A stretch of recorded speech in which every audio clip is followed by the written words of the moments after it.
Praveen, Thanjavur, BCom முடிச்சிருக்கேன். மன்னர் Serfoji college. CMA choose பண்ணிட்டேன். அதுக்கப்புறம் எந்த அகாடமி சூஸ் பண்ணணும்னு தேடும்போது கூகுளில் போய் தேடும்போது ஃபஸ்ட்டு ரேட்டிங் பார்த்தேன். அதுக்கப்புறம் சிஎம்ஏ மட்டும் இண்டிவிஜுவலாக உள்ளது மாஸ்டர்ஸ் ப்ரொஃபஷனல் அகாடமி மட்டும்தான் இருந்துச்சு. அதனால அந்த அகாடமி நான் விசிட் பண்ணிட்டு அதுக்கப்புறம் ஜாயின் பண்ணிட்டேன். அதனால கோயம்புத்தூரில் சர்ச் பண்ணும்போது கூகுளில் சர்ச் பண்ணும்போது master professional academy individual CMA மட்டும் இருக்கிறதுனால இதை நான் சூஸ் பண்ணிட்டேன். நான் தமிழ் மீடியம் படிச்சுட்டு சிஎம்ஏ சூஸ் பண்ணிட்டேன். அதனால நான் ரொம்ப அங்கே இருந்த வரையும் ஸ்ட்ரகிளாக இருக்கும், கஷ்டமாக தான் இருக்கும் அப்படின்னு நினச்சேன்.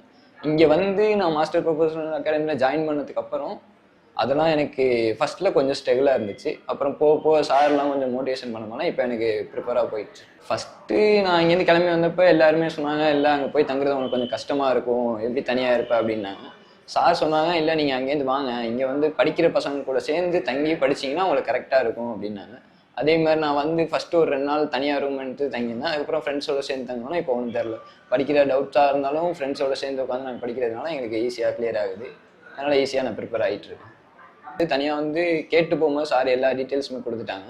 அதனால் எனக்கு ஜாயின் பண்ணுறதுக்கும் ஈஸியாக இருந்துச்சு. இப்போ ஜாயின் பண்ணதுக்கு அப்புறமும் நான் ஃபஸ்ட்டேனாலே சொல்லிட்டேன், சார் எனக்கு கொஞ்சம் ஸ்ட்ரகிளாக இருக்குது அப்படின்னு. நீங்கள் அதை பற்றிலாம் யோசிக்காதீங்க, நீங்கள் ஃப்ரெண்ட்ஸ்கிட்ட எல்லா டவுட்டாக இருந்தாலும் கேட்டு படிங்க, இல்லை என்கிட்ட கூட இண்டிவிஜுவலாக கேளுங்க, நான் சொல்கிறேன் அப்படின்னாங்க. அதனால் நான் கேட்டு படிச்சுட்டு இருக்கேன். எனக்கு ஓகே, இப்போ நல்லா போயிட்டு. அதுக்கு முன்னாடி திருச்சியில் சாப்டரில் கிளாஸ் போயிருந்தேன். அங்கே சிஏ முடித்து ஒரு எக்ஸ்பீரியன்ஸான சார்ஸ்லாம் வந்தாங்க. அவங்க டீச் பண்ணுறதுக்கும் இங்கே முன்னாடி படித்த ஸ்டூடெண்ட்ஸு அந்த அண்ணாங்க டீச் பண்ணுறதுக்கும் ஒரு டிஃப்ரென்ஸ் இருக்குது. அவங்க படித்த வேரியன்ஸு எவ்வளோ ஈஸியாக இருக்குமோ அந்த மெத்தடு சொல்லி கொடுத்து எங்களை படிக்க வைக்கிறாங்க. அந்த ப்ரிப்பரேஷன் நாங்கள் படிக்கும்போது இன்னும் பெஸ்ட்டாக இருக்குது. ஆனால் ஃபஸ்ட்டு ப்ரிப்பரேஷன் புக்கு முடிச்சுட்டு நாங்கள் தனியாக அதுக்கப்புறம் டெஸ்ட்டு வைக்கும்போது தனியாக உள்ள புக்ஸ்லாம் சார் செப்பரேட்டாக புக்ஸ் கொடுத்துருக்காங்க. அதை படிக்கும்போது எங்களுக்கு இன்னும் கொஞ்சம் ஈஸியாக இருக்குது. நான் இப்போதைக்கு என்ன விரும்புகிறேன்னா, மாஸ்டர்ஸ் அகாடமி கோயம்புத்தூரில் மட்டும்தான் இருக்குது. தஞ்சாவூர் அது மாதிரி தெரியாத இடத்துல இல்லாததுக்கெலாம் இங்கே படித்தாங்கன்னா கொஞ்சம் பெஸ்ட்டாக இருக்குது. அதே மாதிரி தஞ்சாவூர் எல்லா இடத்துலையும் இருந்துச்சுன்னா மாஸ்டர் அகாடமி கொஞ்சம் பெஸ்ட்டாக எல்லாருக்கும் ஹெல்ப்பாக இருக்கும்னு தோணுது.